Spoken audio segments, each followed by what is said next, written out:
friends!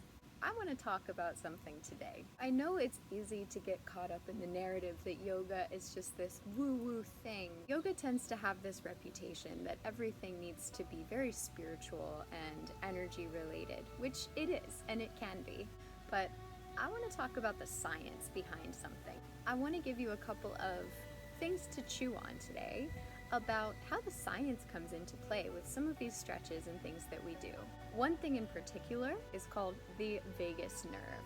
So the vagus nerve is a nerve that stems all the way from your brain down through your body to your digestive tract, ending at the colon. This is a huge thing because it's in charge of anything that your body does naturally. So swallowing, salivating, any bodily function. It also includes things like controlling your emotions, your moods. It oversees digestion and heart rate. It's also in charge of your immune system's response. So the vagus nerve communication between the brain and the gut is also very important to regulating our gut microbes. If you've ever heard the phrase, listen to your gut, it's interesting because there are neurons and communications going between the brain and the gut. You can literally listen to your gut. Our vagus nerve is really important because it sends information from all of these crucial organs into our brain.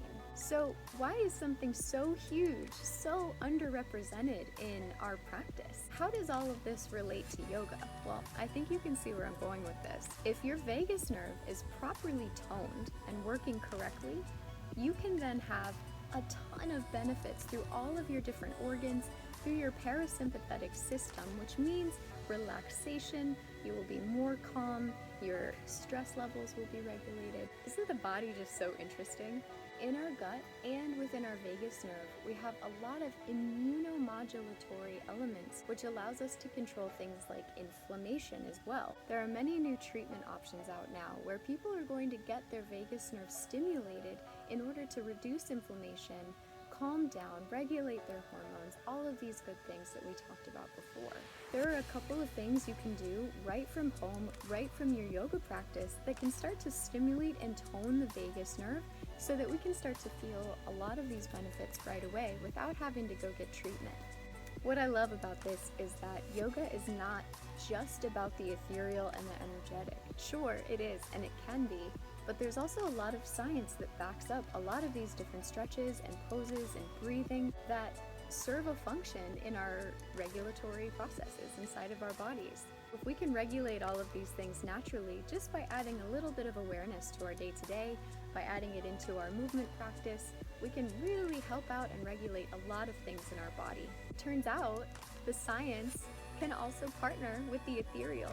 So if you're interested in learning more, I have a virtual online course coming out September 1st, next Monday, that will be talking about not only the science behind some of these yoga practices that we do, but it'll give you a more well-rounded understanding of the body, why we do certain stretches, and how it's going to affect you in a more positive, transformational way.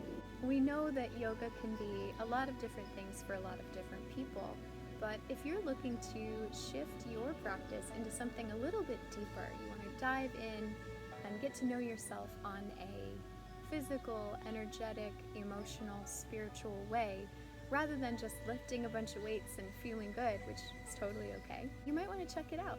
The link is below. It's $39. Highly recommended. If you enjoyed this little clip, hopefully you did, go ahead and give a like, subscribe. We will be coming out with more ethereal/scientific content related to yoga and dancing. I hope you had a great time with me, and see you next time.